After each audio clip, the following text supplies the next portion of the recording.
Hey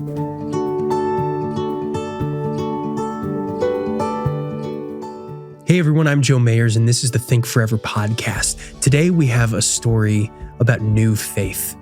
We'll see what it looks like to have courage in the midst of overwhelming odds, and that redemption is always possible for those who seek it. From author Nick Steward, this is Lost, Part 1.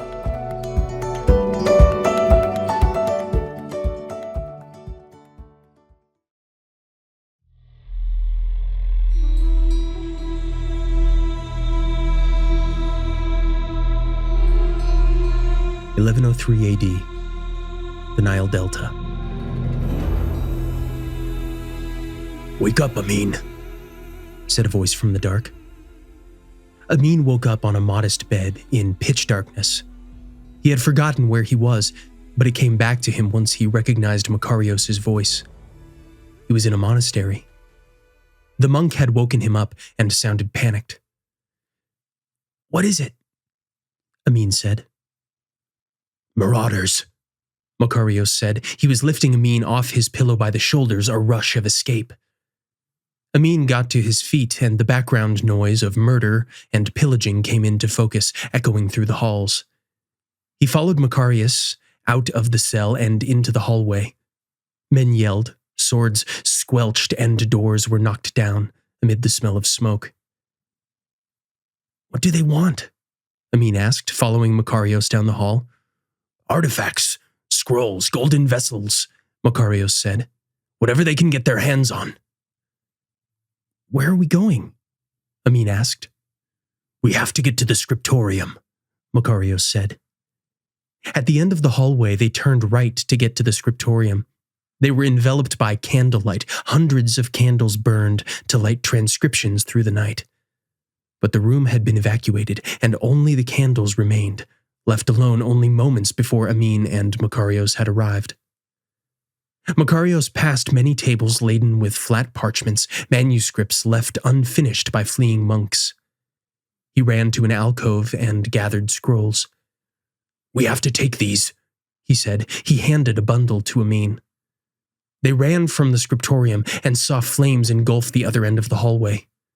They got to the outer courtyard and ran to the wall that surrounded the monastery. Makarios led Amin to a passage and pushed him out.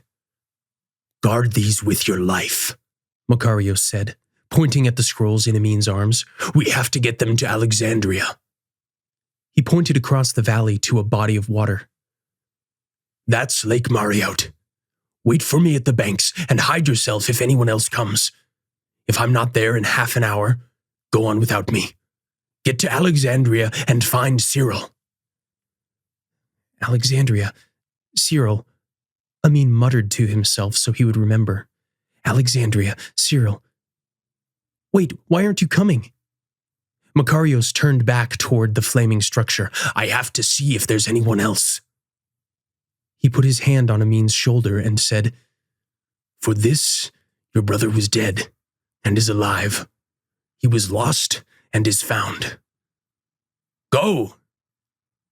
Amin turned and ran, holding the scrolls as tightly as he could without wrinkling them.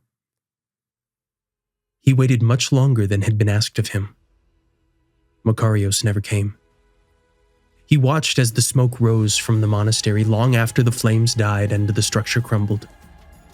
Makarios and all of the other monks he had gone back to help were dead. He saw silhouetted marauders departing the ruins with armfuls of spoils from their raid, and he knew they would come for him soon if he stayed there and let himself be seen. He headed north to Alexandria.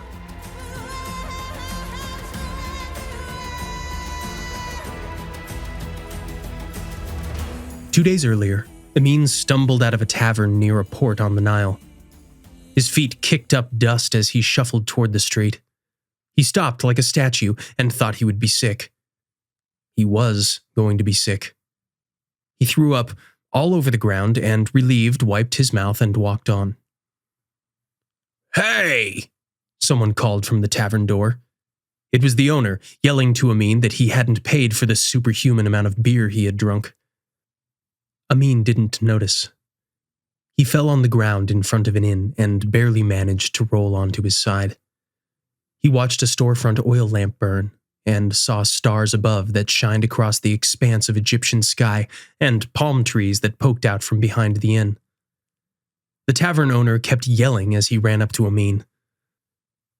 Amin waved him off and closed his eyes, in the dirt, fortunately situated between piles of camel dung.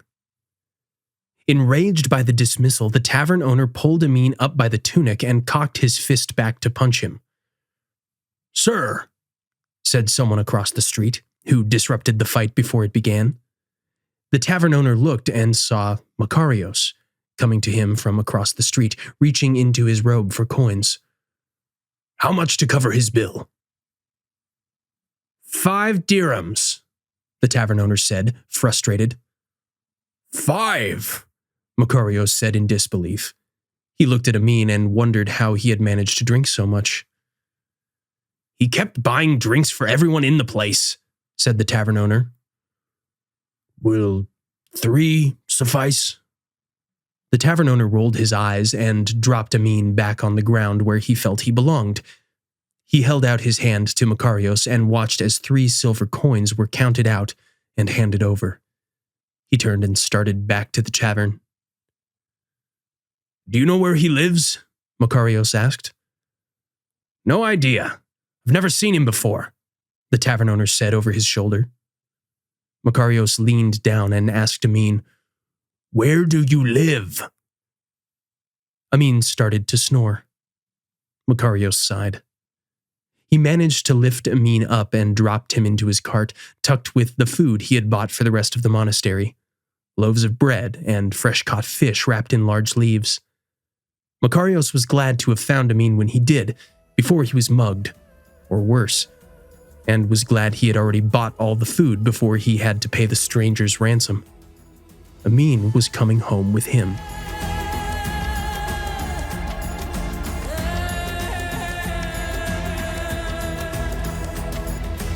The sun was almost up when Amin stopped at the river to drink.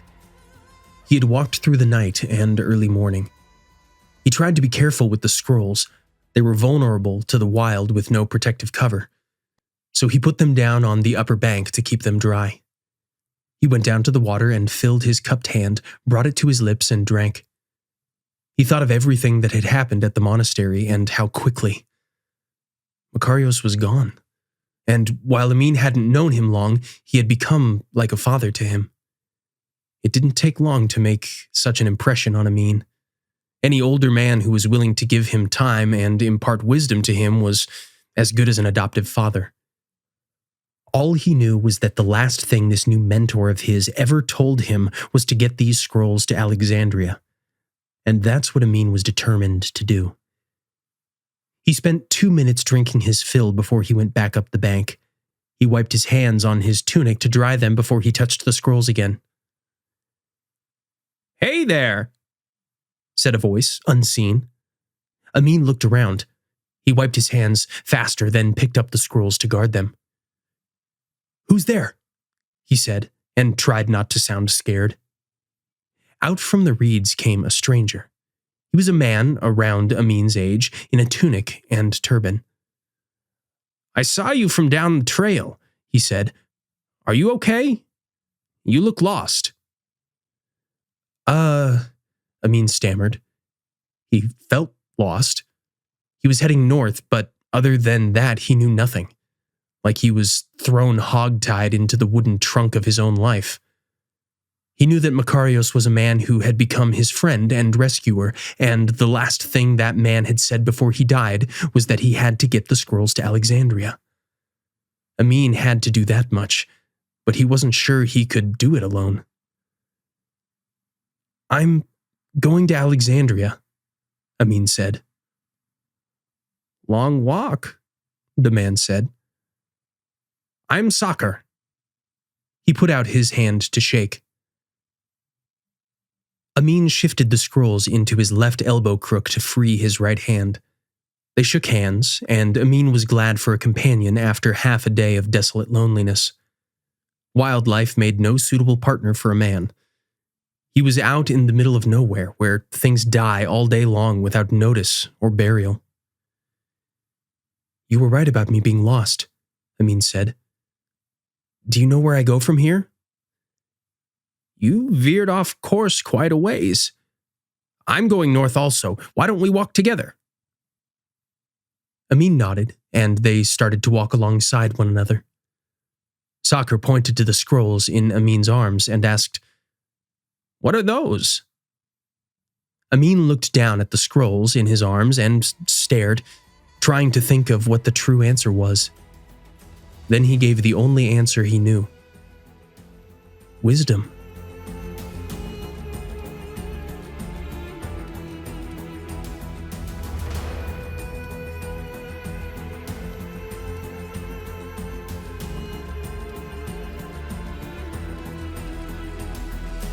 The day before, Amin woke up late in the morning, in that simple cell with the modest bed on the floor.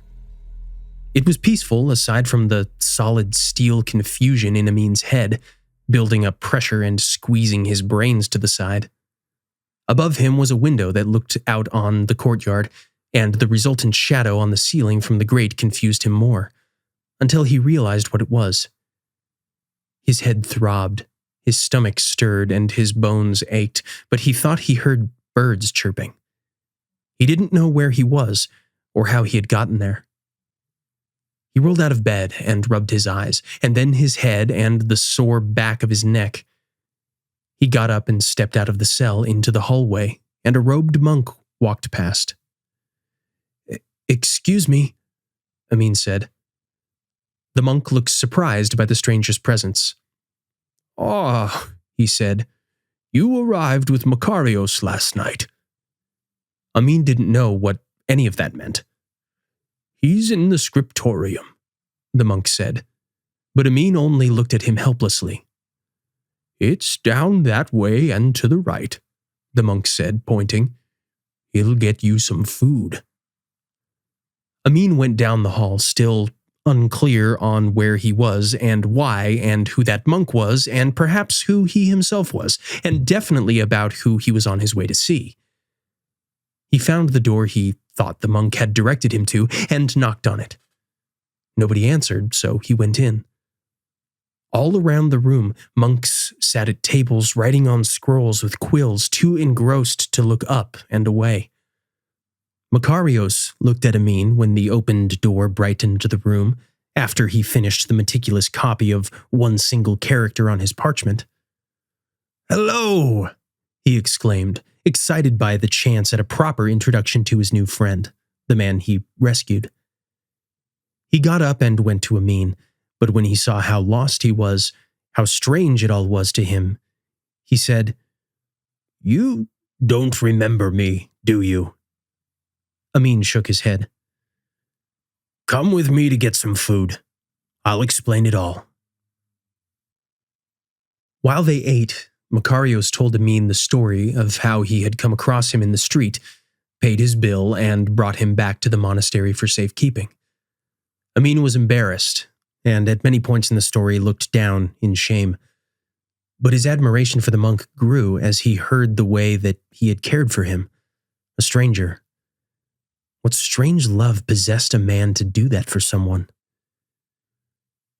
You look sad, Makarios said. I suppose I am, Amin said. Why? Makarios said, thinking he already knew the answer. Because I've made a mess of my life, Amin said. Makarios stayed quiet and wisely waited for Amin to tell him more. My father disowned me, Amin said, and looked out at the courtyard for a distraction. He said I was dead to him. I ran away and I've been drunk ever since. I can never go back to him now. Makarios smirked. Is something funny about that? Amin asked. What you tell me reminds me of a story. It sounds like a bad story. No. It's a good story. Come with me. Makarios took Amin back to the scriptorium, and they were alone, while the other monks had their lunch. Makarios went to an alcove full of scrolls. He rifled through them looking for the one in mind. "It's a story of another son, and another father," he said as he rustled. "The son greatly disrespected his father. Greatly. He might as well have wished his father dead. Then he took his inheritance early and spent it all on wine and prostitutes. Do you know this story?" Makarios looked away from the alcove at Amin. Amin shook his head. "No, I don't know it." Makarios went back on his search and continued. "While the son slept among the pigs, destitute, he decided to go back to his father and work for him as a servant. Can you guess how the story ends?" "I suppose the father forgives him, otherwise it wouldn't be a very nice story. The father probably forgives him and lets him work as a servant, and the son learns that it's better to be happy as a servant with your father alive than to be lost in decadence with your father dead." Makarios smiled. "That would be a nice way for it to end." Finally, he found the scroll he wanted. It was a manuscript copy of the Gospel according to St. Luke, transcribed in that very room. "No," Makarios said, as he brought the scroll to the table nearest to Amin. "It has a much nicer ending than that. The father celebrates his son's return. He puts the finest robes on him and a ring on his finger, and he throws a party with the finest wine, and he kills the fattened calf to feed everyone." "The son didn't have to work as a servant?" "No. He was accepted. Just as much of a son as he ever was." Makarios unrolled the scroll across the table. He ran his finger along the scroll until he found the part he wanted, and then read aloud. "For this your brother was dead, and is alive. He was lost and is found. In here, we copy these stories, meticulously. There aren't many Arabic copies, but we're changing that. This..." Makarios paused as if what he was about to say was very important. "This is the word of God."